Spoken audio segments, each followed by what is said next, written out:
There is so much to be fearful of when you're on the endless journey of infertility. Will my test this month finally be positive? What if it's not? What if I have to go through thousands of dollars of treatments to have a baby? What if it ruins my relationship? What if I never have a child and I'm stuck in this place of feeling left behind forever? On today's episode, we talk about how fear affects you and your body when you're trying to conceive, and more importantly, how you can get out of it. Welcome to Your Journey to Fertility. This is the podcast that blends both science with spirit to give you all the tools you need as you navigate your fertility journey. I'm your host, Jennifer Edmonds, and for the last 15 years, I've been helping women on their journeys to motherhood and beyond. I believe that combining the latest scientific research along with the best energetic and mindset practices will help you to avoid putting your life on hold and bring you closer to your baby. Here each week, you'll learn ways to support your fertility and trust your body so you can stop stressing that you'll never have a baby and finally walk your path to motherhood. This is the Your Journey to Fertility podcast.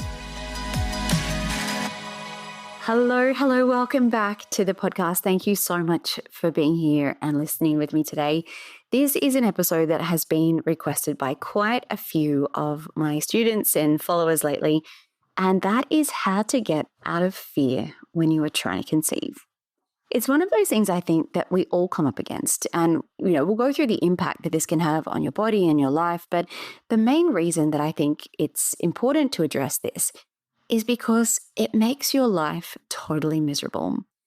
When you are struggling to conceive and you're in that state of fear and constant worry and unknown with what the future will hold, it takes up every moment of every day, from the moment you're awake to the moment you're asleep. And that's no way to live. I have been there and it is awful. So yes, there are so many health benefits and mental health benefits for getting out of fear, but I think the biggest one is that it just makes your life feel easier and more like you get back to yourself again. Now, before we get into the episode, I just want to remind you that all of the things that we're going to be talking about today and some of the tools and techniques that I'll go through, you can delve into all of those in so much more detail by joining me for my free 3-day live series at the end of January. So from the 28th of Jan, we will be diving into an amazing 3-day workshop where we use the tools of yoga, meditation, and breath work to really get deep into regulating your nervous system, giving you all of these little practical tools and techniques that you can take home to use on your own journey to get you out of this state of fear and anxiety and that stress response. You'll be able to meet me and ask me all of your questions. We'll go through cycle syncing, how yoga supports your body on a physiological level, the benefits of increasing blood flow, circulation, hormonal issues when you're trying to conceive. It is something that I run once or twice a year, and it's just the highlight of my year, being able to bring these practices to new students. I ran this last time in the middle of last year, and I had 793 women through the series. So they're from all around the world. It was incredible. So I can't wait to have you for that. And remember, once we finish that series, if the practices are things that resonate with you and you want to take your practice a little bit deeper, you have the opportunity to join the In Your Element Fertility Yoga program. Doors will be open just for a few days.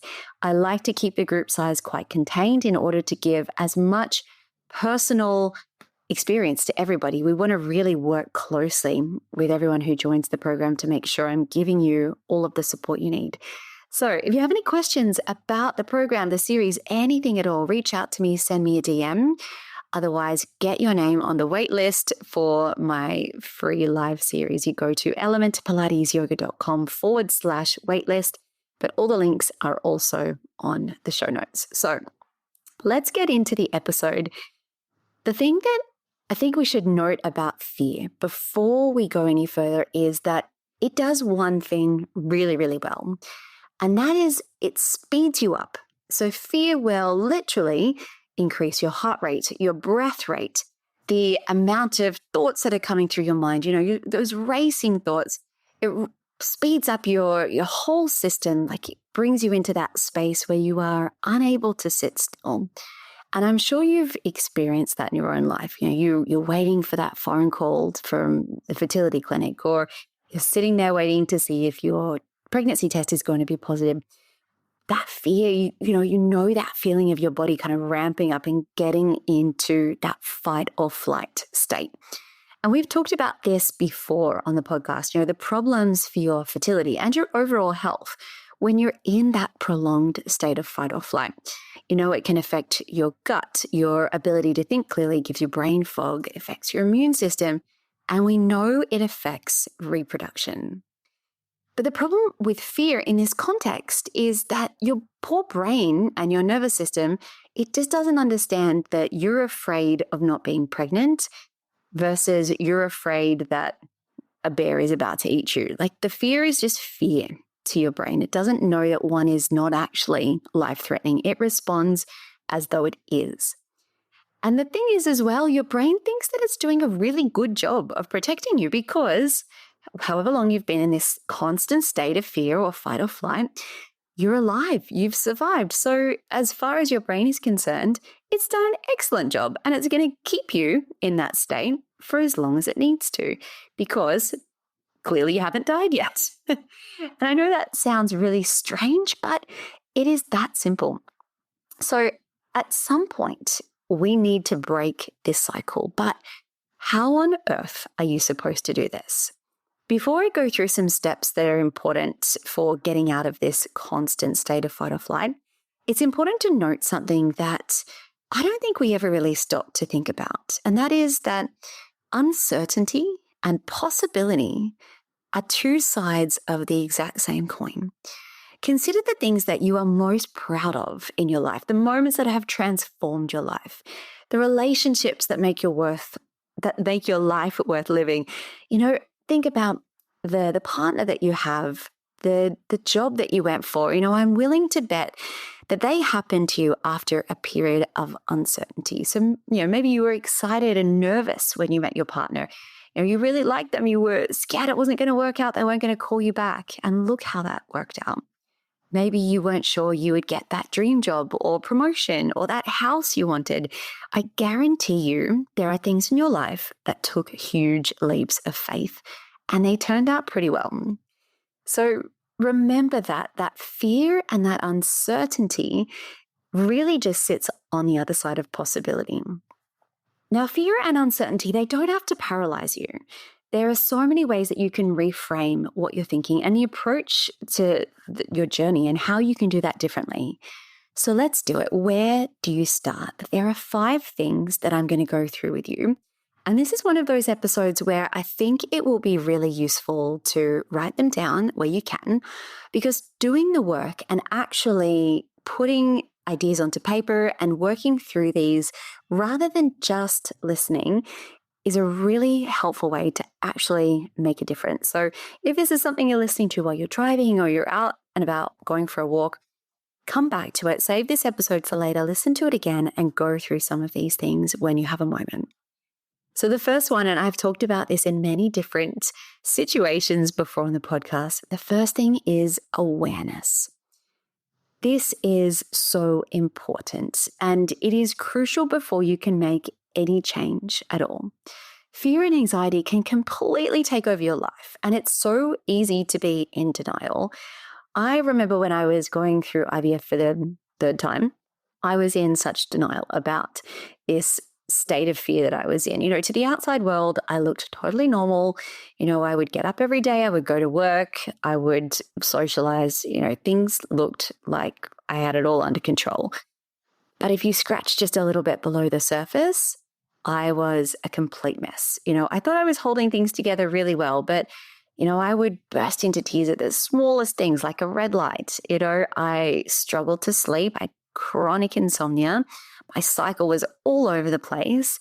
It's just so easy to be in denial and think, I'm doing all the right things. I'm going about this as best as I possibly can. But sometimes you really just need to take stock of where you're at. And are you enjoying your day? Are you actually joyful? And if you're about to burst into tears at the tiniest little thing, then I don't think you're really at a place of peace that you need to be. But know that this is okay. Like, infertility is a massive thing that you're going through. So be a little bit compassionate with yourself and start to notice, am I actually in a place where fear is taking over my life? So awareness is the very first step. The second thing that we need to do is reframe our situation. And this is hard because people are automatically hardwired to focus on the bad, like the negative reviews. If you are looking up a restaurant that you want to go to, how often will you check? Maybe they have 1,000 5-star reviews, but they've got like 5 1-star reviews. Do you not just go and check the 1-star reviews first? We can have someone say 10 wonderful things to us, and then they say one negative thing, and all we do is focus on the negative. This is a survival mechanism. It's so our brains and our nervous systems can be alert to danger. It's really easy to focus on what isn't going well. But we know that trying to conceive, it's not actually life or death for us. And we have to remind ourselves of that. We have to keep reminding our brains and our nervous systems of that. So instead, what I like to do for myself and what I like to get my students to do is focus on the little things that show progress over time. So things like, maybe your cycle has gone haywire since you started trying to conceive. Maybe once upon a time it was great and regular, but a year or two into your journey, all of this fear, anxiety, and stress has thrown it completely off course. So if that is the case, maybe you start to notice little things like your PMS symptoms start to ease up. Your cycle is more regular, it's more predictable. You ovulate at the same time, around the same day each month. Maybe you have a better mood. Digestive issues start to decrease. You're not as triggered by things. That's a really big one. Not being as triggered by friends with announcements or stupid stuff that people say to you. Maybe you start to sleep a little bit more easily. I find that these little wins along the way should be celebrated. So next time you get a chance, whether it's now and you just want to hit pause for a couple of minutes, even if it's just on your phone, start to notice little changes that perhaps have come up in the last week, the last month, and maybe keep this list going. So next time you notice, hey, I've actually been falling asleep really easily this week, or I felt so much lighter being around my pregnant friend. I didn't feel quite so miserable after, seeing someone else's pregnancy announcement. Keep note of these little things and just try to reframe as you go. Now, number 3, this is such a big one. We need to expand your capacity for new and scary situations. Our brains can only tolerate so much change or upheaval, and everyone's capacity here is different. And we know, I've spoken about this many times before, our brains and nervous systems were never designed to take on the problems of everybody in the whole wide world. And that's what the news and the internet and social media have done for us. So we are always overloaded with fearful images, stories, and so much that is going on that is outside of our control. So we are already at capacity in so many situations, right? We all know someone who has the same routine every day. So for example, my dad, bless my dad, who's in his early 70s, he wakes up at the same time every day without his alarm. He listens to the same radio station when he gets up. He makes the same breakfast. He goes for a walk. He gets the paper. He reads the paper. Look, he's retired. So I'm not saying that you need to do the exact same things every day as my dad, but he has a very predictable start to his day. And he's a pretty chill person. He is pretty calm. There's not too much that ruffles my dad. So think about your own life and how unpredictable it might be while you're trying to conceive. But where in your life can you reduce unpredictability so that you'll have the capacity to take on these newer, scary possibilities in your mind? By reducing uncertainty in one part of your life, you set yourself up to tolerate more of it in another part. So for example, your brain loves routine, like my dad. So give your nervous system a regular sleep routine and a regular bedtime. Get a decent amount of sunlight in the morning if you can. I know depending on where you live in the world, that's easier sometimes than others. But can you get outside for 5 minutes? Just get your eyeballs with some sunlight on them. It makes a massive difference. Nourish your body with good food, exercise regularly and consistently, but consistency is probably the bigger thing here. Just let your body know what's coming. Let it expect to be nurtured, to be nourished. The other thing that's important is to really nurture your relationship to help you feel grounded and supported. When your brain has that support person and all of those support structures around yourself, you already know that you're safe, and you know that, sure, scary things might come along, but you've got that safe place and safe home to come back to. And having all of these support structures in place just really makes the uncertainty of your future easier. Not easy, don't get me wrong. I am never, ever going to tell you that this is an easy journey, but it makes it so much easier to deal with. So number 4 is, the thing I'm always going to be banging on about here is to regulate your nervous system. And all of this really ties into this one point, really. So much of what we've talked about already will come back to nervous system regulation, but getting out of fear means that you have to get out of fight or flight. And remember that this is a somatic practice. This is about your body. It's not about words. It's not about telling someone how you feel. We need to address how your body feels. This perceived lack of safety needs to be addressed on a physical level for it to have an impact. So I'm not just talking about journaling or talking to a therapist. We've got to go a little bit deeper. So what can we do? And yes, another thing I'm always banging on about is meditation. But it is one of those simple, free, amazing tools that you have access to today and every day. No one can take meditation away from you. It is always, always there. And yes, there are many ways to go about meditation, but if you can take 5 minutes, 10, maybe expand it to 15, maybe minutes, put a timer on your phone, sit or lie down somewhere comfortably, focus on your breath, come into some stillness. It is in the stillness that the most incredible things can happen. We get messages from our intuition. We notice things in our bodies that we haven't noticed as we're rushing throughout our day and going from work to this, to appointments, to all of the things, right? How often do you slow down and really, really listen to your body? Fears can also stem from past traumas and incidences that you've had in your childhood. So that's something that's probably a little beyond this particular episode. But if you are going to work with someone to work through some of these ongoing fears and anxieties that you've got in your body, it's really important to work with someone who is experienced in trauma-informed and trauma-trained practices so they can help you work through it safely. It's really, really important. That's something probably I'll go deeper into for another day. If you have questions about this, please reach out to me. But starting with meditation is an incredible healing tool that you can do anytime.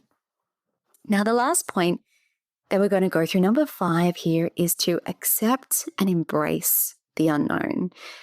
Ugh, and this is the hardest one. This is awful.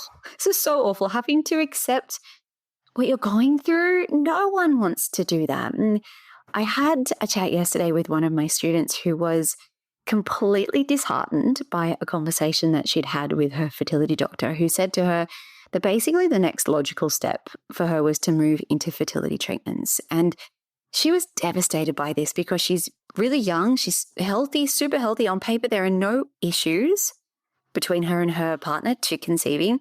So this was so hard for her to hear. And I get it.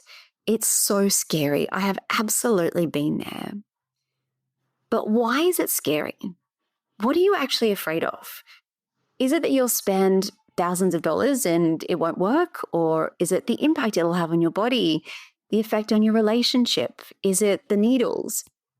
Get to the bottom of what you're fearful of. And this might seem really obvious, and a lot of the answers that you'll come up with, they will be obvious. They'll be those ones I just listed, but I promise you, dig a little deeper and you will uncover something more. When I did this work after I'd been trying to conceive for a very long time, I had been through unsuccessful IVF cycles, miscarriage, and I was feeling utterly lost and terrified of the future. Some really surprising things came up. For example, I went through, all of those fearful big things that I mentioned, but The other things that started to come up for me were I was terrified that all my friends would move on and I'd be left behind.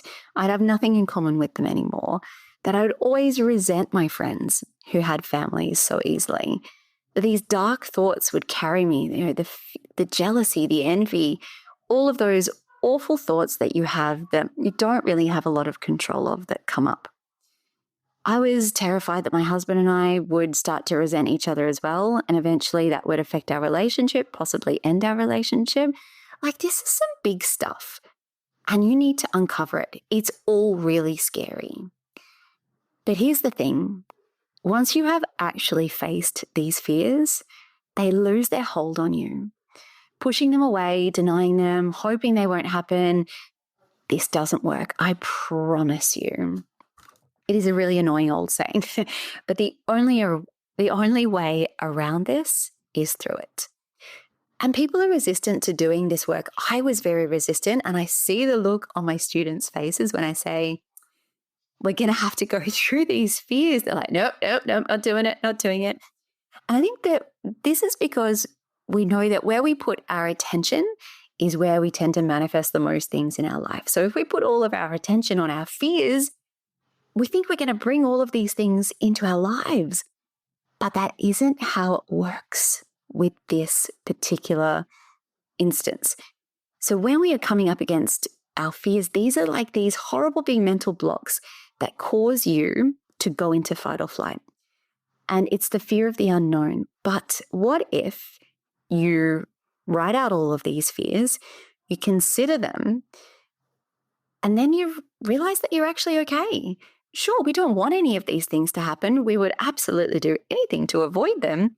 But what we're looking for here is for you to consider that the worst case scenario has happened and you survived, because that is all your brain cares about.